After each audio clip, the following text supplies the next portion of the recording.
시청자 여러분 안녕하십니까? 행복한 100세를 준비하는 최철용의 경제TV입니다. 2020년 11월 13일 금요일 자산시장 이슈 및 뉴스 읽어드리는 시간입니다. 먼저 부동산 뉴스를 보겠습니다. iNews24 부동산 투자 쉽게 하세요. 카사 첫 공모 시작.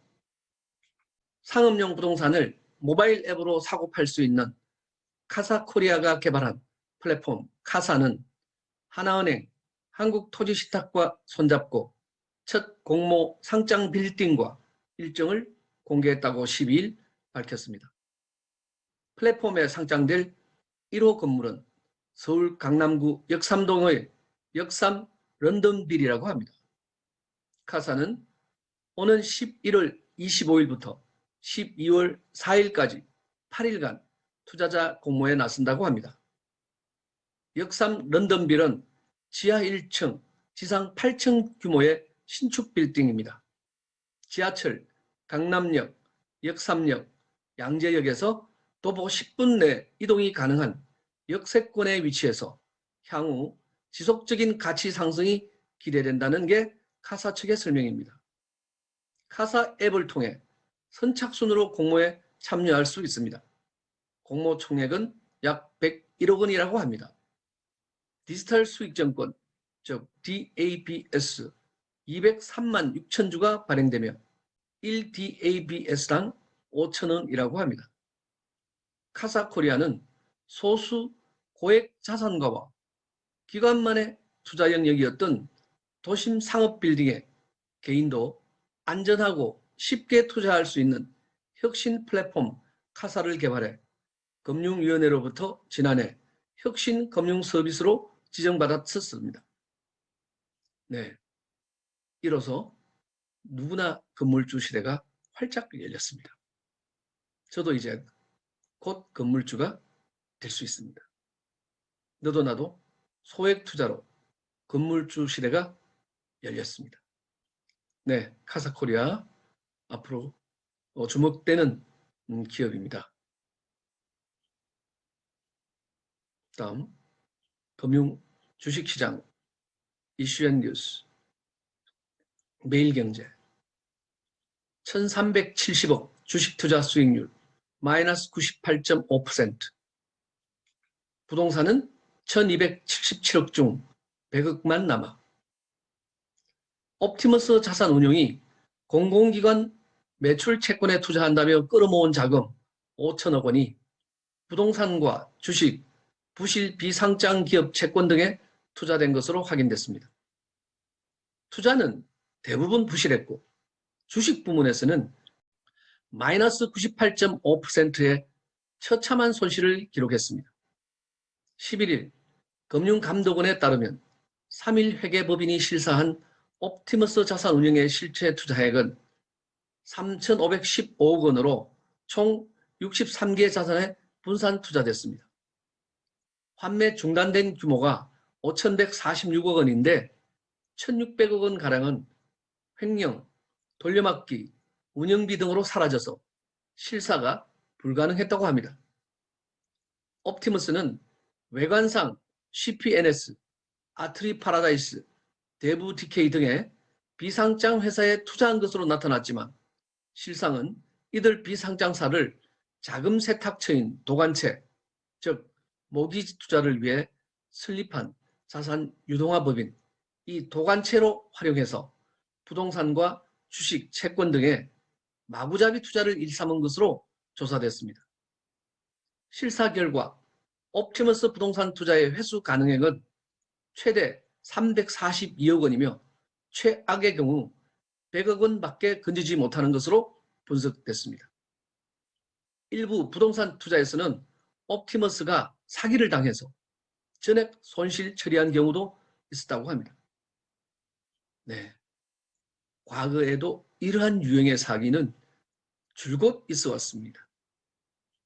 이번에는 정말 규모도 크고 권력자의 협조가 없다면 이렇게 과감하게 사기를 칠 수가 있는지 의심스러울 정도의 대형 금융 사기 사건입니다.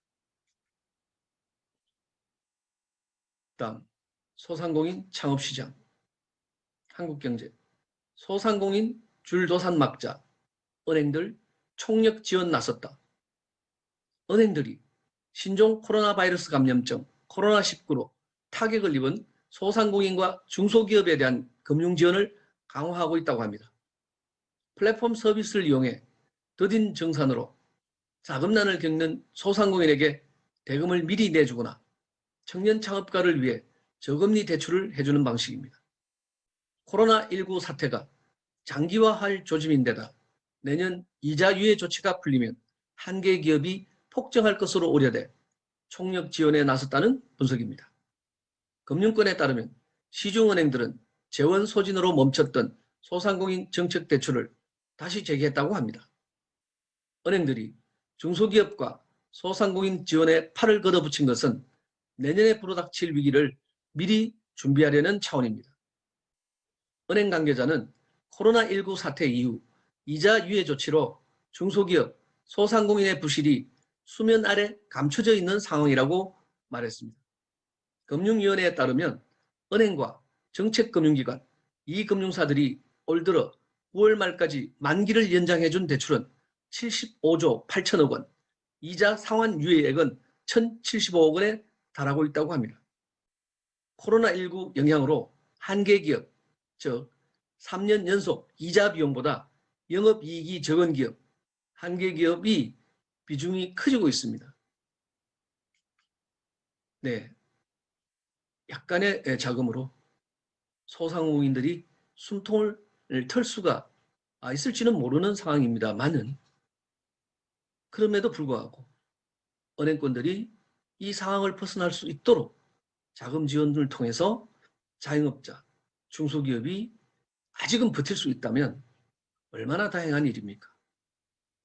이때 은행권이 나서주는 것도 참 바람직한 일인 것 같습니다. 디지털 자산 시장을 보겠습니다. 전자신문, 업비트 3주년 기념 선착순 회원가입 에어드랍 이벤트 진행.